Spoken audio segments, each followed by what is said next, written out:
Mais non, je ne vais pas débriefer la qualification de l'Italie pour la finale de l'Euro. On n'est pas là pour ça. Salutations à toutes et à tous, Steve, supporter of Marseille. J'espère que vous allez bien. Si tu es nouveau sur ma chaîne, nous te souhaitons tous la bienvenue. Comme tu as pu le voir dans le titre de la vidéo, on va parler du mercato de l'OM et des dernières officialisations de joueurs, plus une ou deux rumeurs qui devraient normalement se concrétiser d'ici là. Avant donc de commencer le mercato de l'OM, je vais te représenter ou te présenter, si tu es nouveau sur la chaîne, mon partenaire maillogo.com. Attends, tout de suite, hop, ne pars pas, reste là. Tu vas te dire, ouais Steve, il est là, il fait encore de la pub, etc. T'as changé, nanana. Je vais remettre les pendules à l'heure parce qu'on m'a envoyé un ou deux messages. Je n'ai pas changé, je suis le même depuis 4 ans. Je lis tous vos commentaires. Trouve un youtubeur qui fait ça, mais pas un youtubeur qui a que 10 commentaires par vidéo. Hein. Je lis vos 200 ou 300 commentaires par vidéo sur Facebook et YouTube. Je réponds à tout le monde quasiment. Je réponds à tous les MP, donc non, je n'ai pas changé.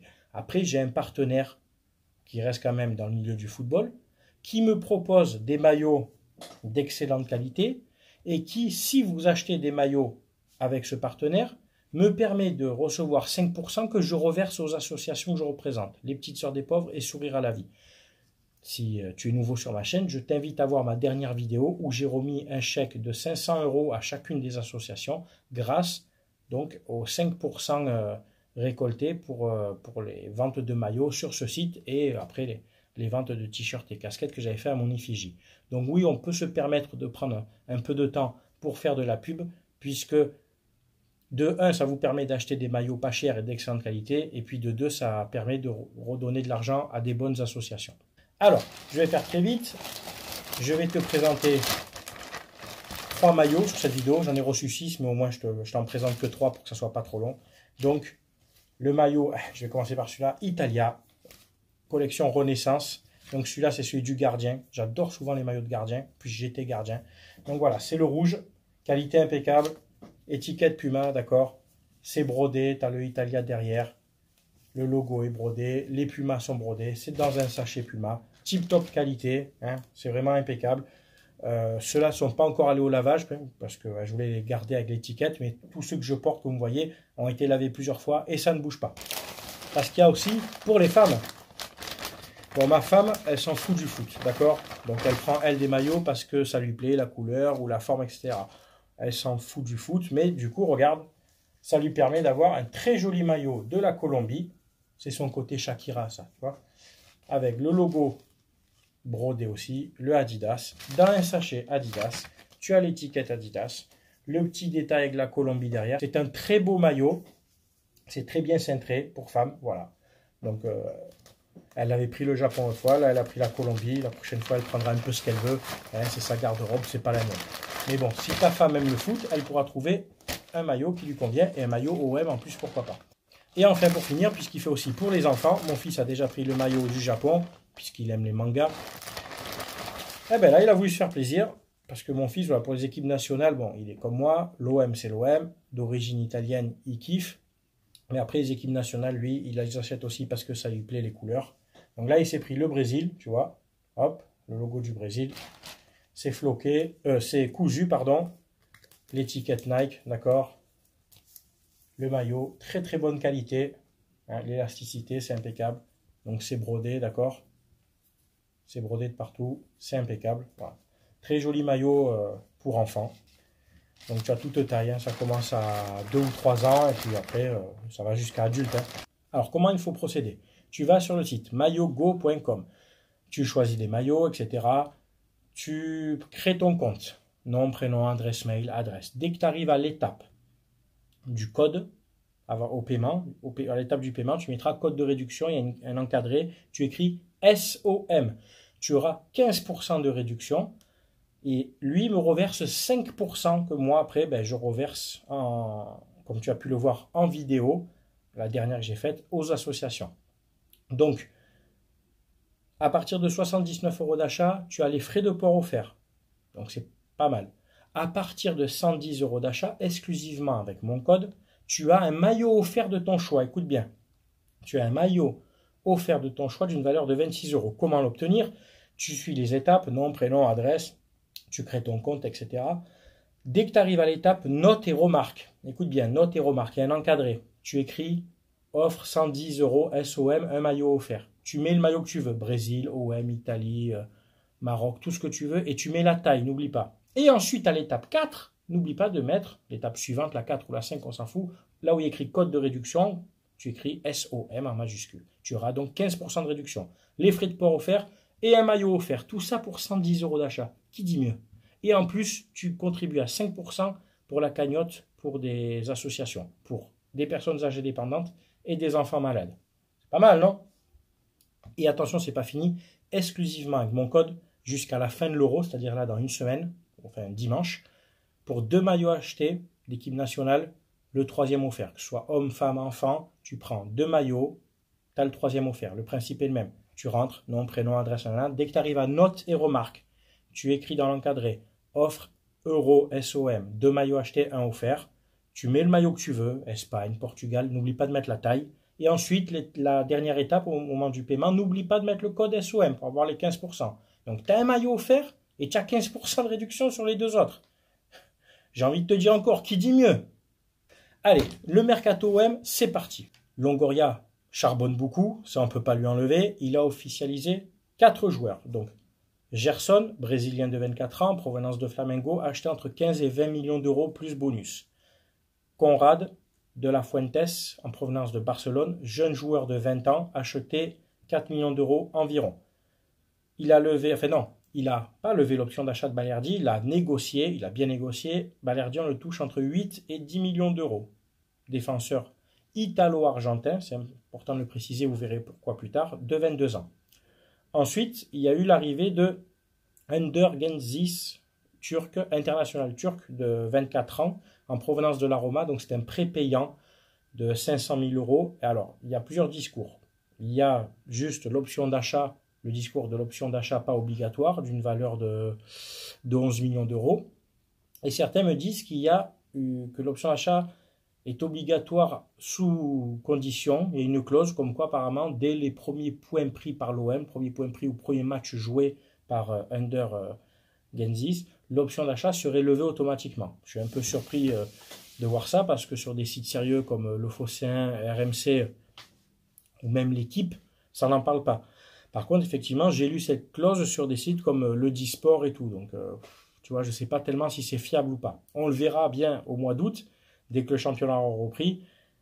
Si c'est le cas, l'OM va communiquer là-dessus. Et puis, de toute façon, si c'est le cas, cet argent-là sera débloqué en courant d'année. Donc, ça fera partie de l'exercice comptable de cette année.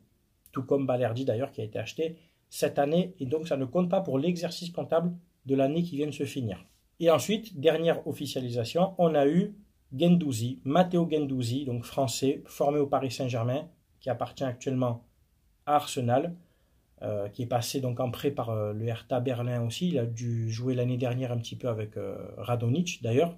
Donc là, les conditions, c'est simple, c'est prêt avec option d'achat de 11 millions d'euros, obligatoire. Donc en fin de saison, si tout va bien, l'OM paye 11 millions d'euros à Arsenal pour un joueur de 22 ans, international espoir français, qui jouit d'une belle cote, qui est bon techniquement, qui est un bon joueur aussi physique, athlétique. Je pense que c'est un bon coup. À confirmer cette saison, mais je pense que c'est un bon coup. Et donc, il devrait y avoir demain, normalement, l'officialisation du gardien espagnol, Pau Lopez, aussi en provenance donc de la Roma. Un prépayant d'1 million d'euros avec une option d'achat de 12 millions d'euros dès 20 matchs joués sur la saison, toutes compétitions confondues. C'est pas mal monté de la part de Longoria. Au moins, ça permet d'abord de le faire jouer plusieurs matchs avant de prendre une décision de on l'achète ou pas. Une bonne dizaine de matchs, voir si ça le fait. S'il est bon, alors il y a deux solutions. Soit ils le font jouer une vingtaine de matchs sur la saison et tu es obligé de l'acheter à 12 millions d'euros.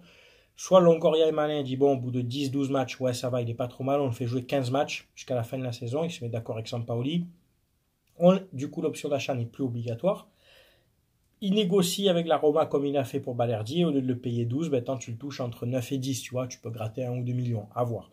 Mais si vraiment il est bon, c'est possible qu'il joue ces 20 matchs entre la Coupe de France, l'Europa League et le championnat. Il y a moyen. De toute façon, ça va être une sorte de numéro 1 bis pour concurrencer Mandanda et avoir vraiment normalement 2 gardiens de bon niveau. On ne sait pas si c'est du très bon niveau, mais de bon niveau.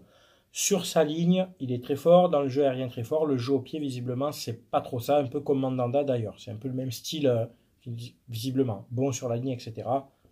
À voir. Je me languis de le voir jouer et donc d'observer un petit peu son niveau, tout comme vous. Et enfin, il y a aussi cette rumeur bien appuyée, avérée, du défenseur brésilien Luan Pérez, en provenance de Santos, si je ne dis pas de bêtises. Tu me reprendras, ou si c'est Sao Paulo, enfin bref. Défenseur de 27 ans, valeur estimée entre 4 et 5 millions d'euros, donc bon, c'est pas énorme. Très grand défenseur, costaud, très bon balle au pied, bon dans les contacts, par contre un petit peu lent, manque d'explosivité et lent sur les courses, donc peut-être qu'en Ligue 1, il risque d'avoir quelques difficultés, mais s'il a un bon, un bon placement, s'il joue à l'expérience, comme le fait Hilton, à 42 ans encore il le faisait, s'il arrive à anticiper, ça peut compenser une carence de vitesse. Donc lui, ça serait un achat direct, je pense, ça ne serait pas une forme de prêt, et donc on aurait un défenseur central en plus. Là, justement, on va parler des nationalités des joueurs, parce qu'il ne faut pas oublier les extra-communautaires, la règle des joueurs extra-communautaires en Ligue 1. Tu n'as droit qu'à 4 joueurs extra-communautaires, plus éventuellement un 5e, s'ils viennent d'Asie, ce qui était le cas de Nagatomo l'année dernière, asiatique, donc on pouvait le prendre en plus. Là, on a déjà Benedetto, qui est argentin-mexicain, on a Gerson, qui est brésilien, on a Luis Enrique, qui est brésilien. Alors Balerdi, il est italo-argentin, donc ça compte pas, et Conrad, il est américain-espagnol, donc c'est bon, ça ne compte pas. Donc il reste plus qu'une place. Si Luan Pérez vient, il est brésilien, il n'a pas de double nationalité, on aura donc les 4 extra-communautaires. On est d'accord? Donc je pense que ça va clôturer le débat sur la venue de Almada, ce jeune espoir argentin. À part s'il a une double nationalité à vérifier, mais je ne crois pas. Donc si Luan Pérez vient, à part bien sûr de vendre, j'ai oublié, il faudrait vendre Benedetto pour libérer une place. Et je pense qu'en fait, Longoria attend peut-être aussi de vendre Benedetto. Écoutez bien, peut-être de libérer une place avant de se jeter sur Almada. Peut-être qu'il a voulu faire des transferts plus simples, comme Gerson ou comme Luan Pérez, en sachant qu'il y avait déjà aussi Luis Enrique, pour avant se jeter sur le dossier Almada. C'est mon avis. Donc si c'est le cas, si on veut qu'Almada vienne et si Luan Pérez vient, il faudra absolument vendre ou prêter Dario Benedetto. De toute façon, je pense qu'il ne rentre pas trop dans les plans de Sampaoli. Normalement, on devrait conserver Milik. Il devrait y avoir un autre attaquant qui devrait arriver. Ça serait bien qu'on conserve aussi Bamba Dieng. Et donc, dans ces cas-là, ça libérerait une place donc d'un extra communautaire. Voilà, je pense que tu as compris ce que je voulais dire. Alors, si on prend un petit peu de recul, si on laisse un peu la ferveur et la passion de côté, est-ce que quand on voit ce mercato, les prix pratiqués et les options d'achat des uns et des autres, est-ce que pour vous, ça va dans le sens d'une arrivée de Saoudiens avec tous leurs milliards à l'Olympique de Marseille? D'une vente partielle du club, oui, je l'ai toujours maintenu, mais pour moi, plus à des Américains, ou enfin du continent américain, qu'à des Saoudiens. Parce que tu vas me dire, ouais, mais Balerdi, Gerson et tout, oui, d'accord, Balerdi entre 8 et 10 millions d'euros. C'est le prix de Luis Enrique l'année dernière. Rien d'exceptionnel. On a acheté des Rongier beaucoup plus cher que ça. On a acheté des Strootman. On a acheté des Kaletakar. On a acheté des Radonjic qui étaient plus chers que ça. Là, d'accord, on achète Gerson entre 15 et 20. C'est pas le plus gros transfert de l'histoire de l'OM. Hein. Kaletakar a coûté plus cher. Lucho González a coûté plus cher. Payet a coûté plus cher. Strootman a coûté plus cher. Et peut-être que j'en oublie. Donc, Under, le Turc, c'est un prêt. Guendouzi, c'est un prêt. Paolo Lopez, c'est un prêt. Et si Luan Pérez vient, c'est entre 4 et 5 millions d'euros. Conrad, c'est 4 millions d'euros. Balerdi, 8 ou 10. Je te dis, à part Gerson, c'est un mercato. Franchement, c'est un mercato d'un club. Je parle en prix, pas en qualité de joueur. Hein, mais d'un club moyenne Ligue 1. Un club qui joue les 7 premières places, quoi, tu vois, jusque-là. Il faut être objectif, les gars. C'est beaucoup de jeunes joueurs, c'est des joueurs qu'il faut relancer, comme Under, où ça ne s'est pas très bien passé lors de son prêt et sa dernière saison à Leicester, il me semble. Guendouzi aussi, il faut le relancer un peu. Conrad qui jouait quasiment pas avec Barcelone. Il n'y a que Gerson qui visiblement est une valeur sûre au Brésil. C'est peut-être pour ça que Longoria s'est vite jeté sur lui avant qu'il signe ailleurs. Mais sinon, après, Pau Lopez, c'est en prêt. Et Luan Pérez, bon, c'est un défenseur brésilien, mais c'est pas un monstre, c'est pas un cadre, c'est pas un international. Vous voyez ce que je veux dire? Il n'y a pas, pour moi, un joueur qui est arrivé monstrueux. On n'a pas fait signer des top players. Et puis en même temps, on ne joue pas avec des champions, donc c'est compliqué aussi. Vous voyez ce que je veux dire? C'est pour ça que je ne m'emballe pas pour une vente du club cette année pour des Saoudiens, parce que pour moi, le mercato ne va pas dans ce sens. Tu vas me dire, ouais, mais pourquoi on recrute autant de joueurs? Mais les gars, il nous faut des joueurs. On n'en a plus des joueurs sous contrat. Prenez le problème dans le sens inverse. Il nous faut des joueurs. Donc, qu'est-ce qu'il fait Longoria? Eh ben, il prend des joueurs en prêt. Là, sur tout ce qui est arrivé, on a 3 joueurs en prêt sur 5 qui ont signé. Si je compte demain Pau Lopez. Après, oui, Balerdi, ok, il était déjà chez nous, il a acheté en négociant. Il a acheté que Conrad et Gerson après. Tout le reste, c'est du prêt. D'accord? Donc, moi, je vous dis, doucement, pas d'enflammade. Hein, pas d'enflammade sur les joueurs qui arrivent non plus. Certains, il faut les relancer. Je te dis, on n'a pas, c'est pas non plus, voilà, un mercato pour jouer le titre. C'est un mercato pour jouer, pour moi, la 4e, allez, entre la 5e et la 3e place. Tu vois, voilà. Après, le mercato n'est pas fini, bien entendu. Hein. Il va y avoir encore des joueurs qui vont arriver, d'autres qui vont partir. Calais Takar, je pense, va être vendu. Surtout si Saliba doit arriver. On va avoir Balerdi, Alvaro, Luan Pérez derrière, Saliba. Peut-être que j'en oublie. Bon, on va être fourni derrière aussi. Donc c'est possible que Calais Takar soit vendu. Et Camara, c'est possible aussi. Donc, et Benedetto. Moi, c'est les 3 joueurs, je pense, qui seront sur le départ. Voilà. C'est tout pour cette vidéo. C'est bien entendu à vous maintenant de commenter, de donner votre avis. Tu sais qu'avec moi, on respecte toujours les avis de chacun, bien sûr, dans le respect, voilà, des uns des autres, que tu sois supporter de l'OM ou d'un autre club. Voilà. C'était Steve, supporter of Marseille. Merci d'avoir regardé ma vidéo. À très bientôt. Ciao, ciao tout le monde.